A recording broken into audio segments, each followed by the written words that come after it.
Nice. Hey, aren't you supposed to fish these in shallow water? Yeah, for everybody else, not me. 35 feet to 50 feet we'll be in today. Let's see what we get here. You want your net? Oh, yeah. What do we got here? Good girl. That's what it gets you. Wraps them up. On the blue truce. Nice. And everything else. That is beautiful. Yeah. Good fish. Nice. Yeah. All right, hey, I'm Captain Jim Hanley. I'm out on Lake Erie with my buddy Larry Mazur, and we are doing a demonstration on some really amazing baits. They are brown dog, Alabama rigs, or umbrella rig, whatever you want to call it. And we are fishing the normal pattern, 35 feet of water with an A-rig, which most people don't do, but Larry's an expert at it. We thought we'd give you a demonstration. This is pretty cool. Wow. The sun's barely coming up. They can't Sun's resist barely it. up, Larry. Look at this. They It's can't crazy. resist it. And how deep of water are we fishing? Right now we're in 35 feet. Unbelievable. Not a giant, but again, hits the blue truce in the middle. So what weights are you running on those jig heads? Well, quarters. Oh, he's on there. Quarter on the bottom two, quarter in the middle, and eighths on the top two. Ah, so there's a secret to that, Yeah. huh? Well, they keep it running true. Keep it running true. That's awesome, But- man.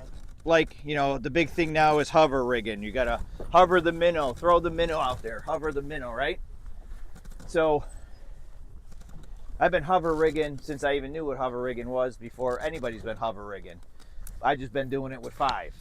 So the key to this is you got to keep it above their heads. Okay. Okay, I hear all the time, well, I throw it, I see them follow it, I see it on the live scope. I don't even look at the live scope. I'm not doing that. They keep it above their head. You can't drag it on the bottom. You're going to lose $50. You want to keep it above their head. So what they're doing is they're swimming around, and it comes over their head, maybe 5 foot above, and they see it, and they just come up and they just smash it.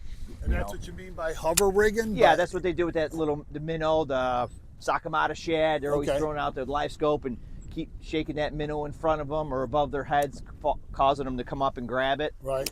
So if you keep this like in the strike zone, they'll just follow it.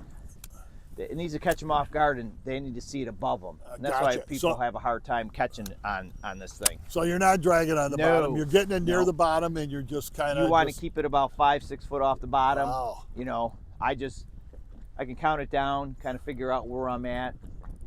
You know, it's just a slow retrieve. Right. You know, I give it a lot of action. And that's how fast you're cranking. Right? Yeah, well, it depends on the wind. You know, Right. if you go too slow, it will go down to the bottom. It's a steady retrieve. You know, a little bit pop. Sometimes maybe let a little line out just to keep it from coming up, because it will want to come up.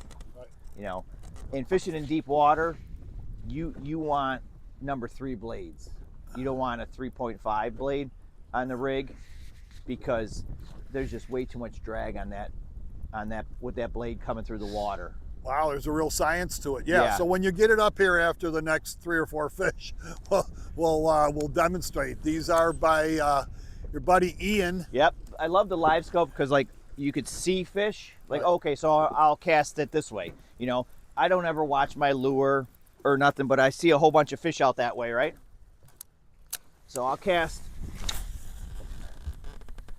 You know, this obviously helps you find where they're at, the Yeah. live scope, but I'm not watching it. You know, I can't watch these chase them in, and then they just follow it. Yeah. You know, it's very rarely will I get one to. I could see them shake it, pop it, and they bust it. You know, but you got to count it down. It takes a while to get down there. People are like, well, I'll just use 3/8 or half-ounce weights. And the problem with that is it gets down there as you're reeling it. When you stop reeling, it falls right down to the bottom. and you don't want that. Yeah, you that want makes it to sense. just Yeah.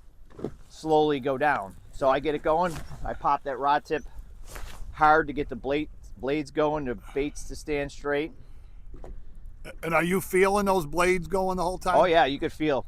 Yep. Yeah, I That's know really if it's critical. messed up or not. That's why you got to have a good setup. You know, people are like, well, you just throw it out there and just reel it in. They bite it now.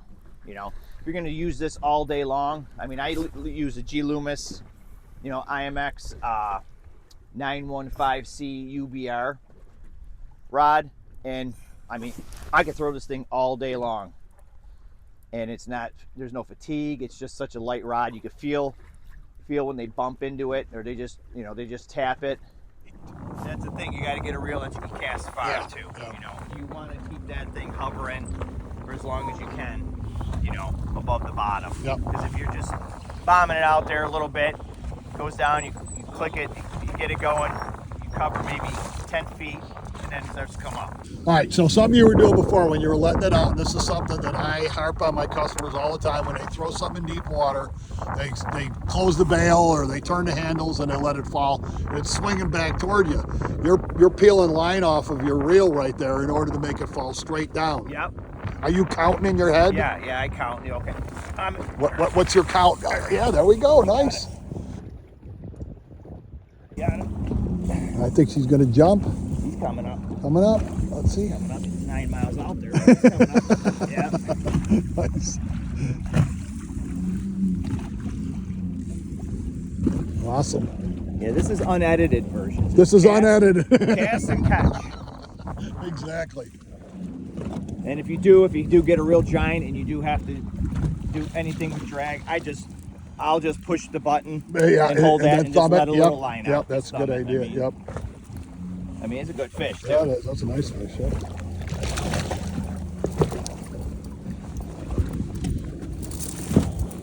Sure, that's a chunker. It's a Lake Erie chunker. I'm almost falling down here. Recover. Yeah. That's beautiful. He's a good fish. But like right there. So you bomb it out there. You got to make sure all your baits are straight. I use Tennessee shads on the outside, and I always go with electric blue truce in the middle. Very interesting. So real quick, while we're on the subject, pull it in. Show me which heavier ones and how it's going to run coming through the water. So, well, the bottom three are heavy. Bottom three. And these two are lighter. Okay. So it'll keep it from. You can put them all the same. I find sometimes it'll rotate. Okay. It'll spin. So are you using the head to kind of tell you what's... Yeah, you can kind of figure there's a curved part that's the bottom. Okay. Sometimes I get confused. I'm like, is this the bottom? No. But right. I mean, the eye's up a little higher. Right. So you can see the bottom. So the bottom two are the quarters, and the middle's the quarter, and then the eighths on the top. Nice. Boy, that does make a lot of sense. Yeah. Boy, wow. You have to. I don't use light wire hooks. I mean, these are big smallmouth. Yeah. I'm putting the wood to them when they bite it. Yeah, absolutely. I've caught many. I mean, most I've ever caught was 4 at a time. Yeah, these smallmouth on Lake Erie really turn on when that water temperature gets between 55 and 60, or dropping from 60 down to 55. Got one? Oh yeah, that's a good one there. I like it. Be a big one. A lot of times you get out of that big school of them and you gotta find the singles. Yeah, that's a big fish. The big ones are on the perimeter, hanging out. They don't want to be hanging out with the kids. Nope. Let's see. She's coming up to jump. I can't even move her. I like it.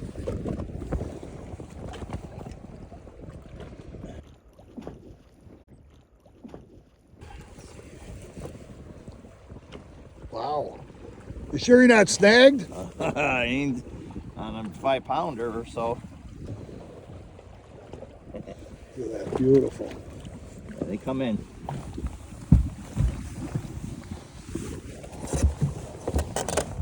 That's a big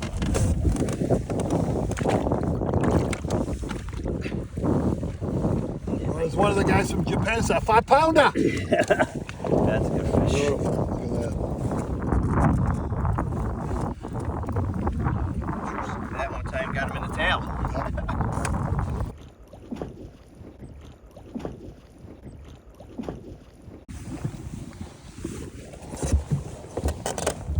That's a big one.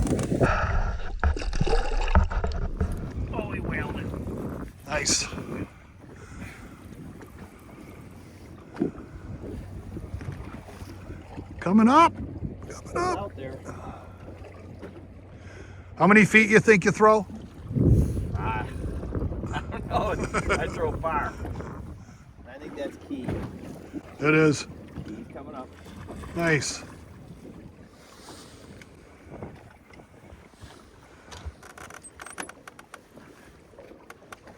So you were mentioning about key. What's the key to really fishing this A-rig and making it work in deep water? Balance. The different size heads. You know, you put the quarters on the bottom.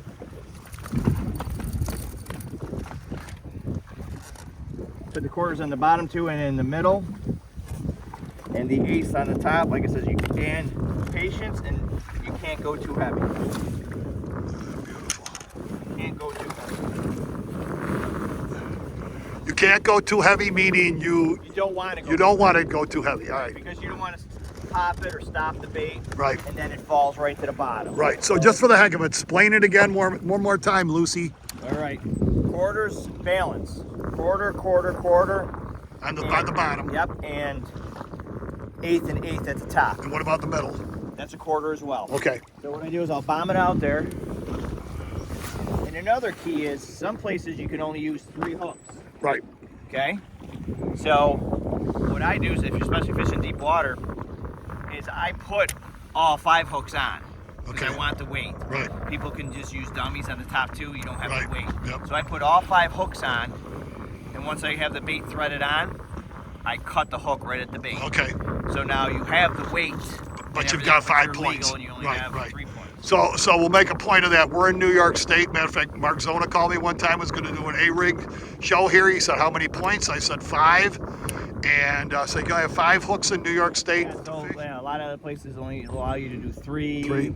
Yep. You know, which that doesn't matter. I mean, they're grabbing on the bottom too, Sure. or the middle all the time. I Right. mean, Oh, I okay. hardly ever have one grab the top. I mean, Huh, interesting. The only good thing about the other hooks on top is if they come up and they jump, and then they get all tangled up. Oh, okay. Yeah, then they can't get off. Fail safe. Nice. Yeah, then you got them in the basket, as we call it. Yeah, nice. Hey folks, glad you joined us, Larry Mazur and I, on using brown dog tackle A-rigs in super deep water. It really works. Give it a try.